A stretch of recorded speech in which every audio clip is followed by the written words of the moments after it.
I've done vlogs in the past, and people have watched them and asked me, what does gospel really mean? Well, it simply means good news.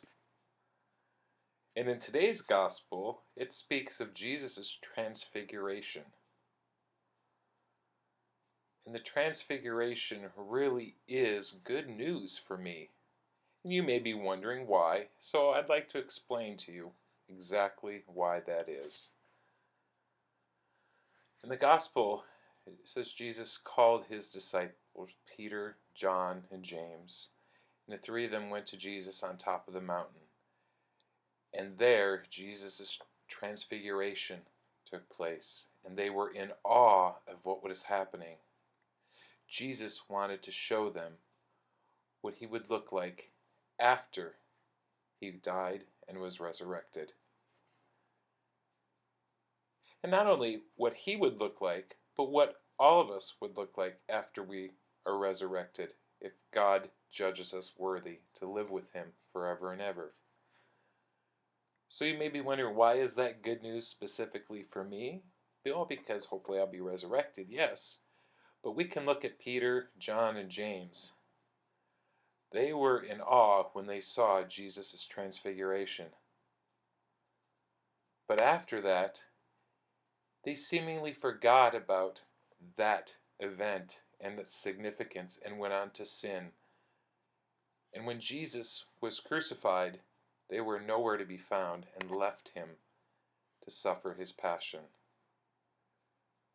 But do you think that when God saw them abandon him, that he forgot and wrote them off? No.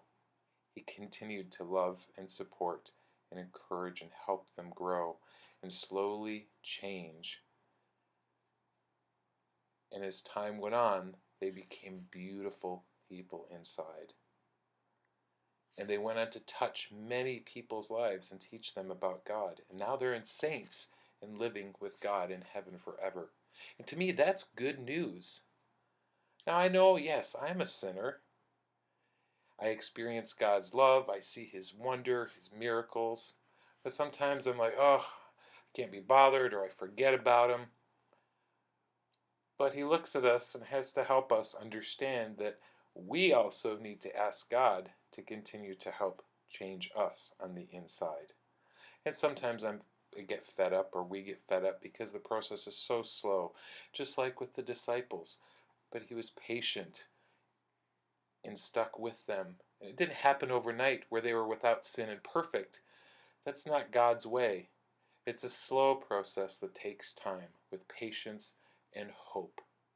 And it's important that if we want to change, then we have to ask God to help us. In a way, we have to give him permission, because God has always respected the gift of free will that he gave us. So every day, we need to pray and try and remember to ask God, and yes, give him permission to come into our hearts and change us. We have to trust him and trust the process and know that it's part of his plan. And now, during Lent, it's a wonderful time for us to open our hearts to God again, invite him in, so that he can continue to help us change and become better Christians, so that we can love him more and love other people more, and through that love, help people become beautiful inside and outside, so later we can be transfigured in heaven with Jesus forever and ever. Thank you, and God bless you.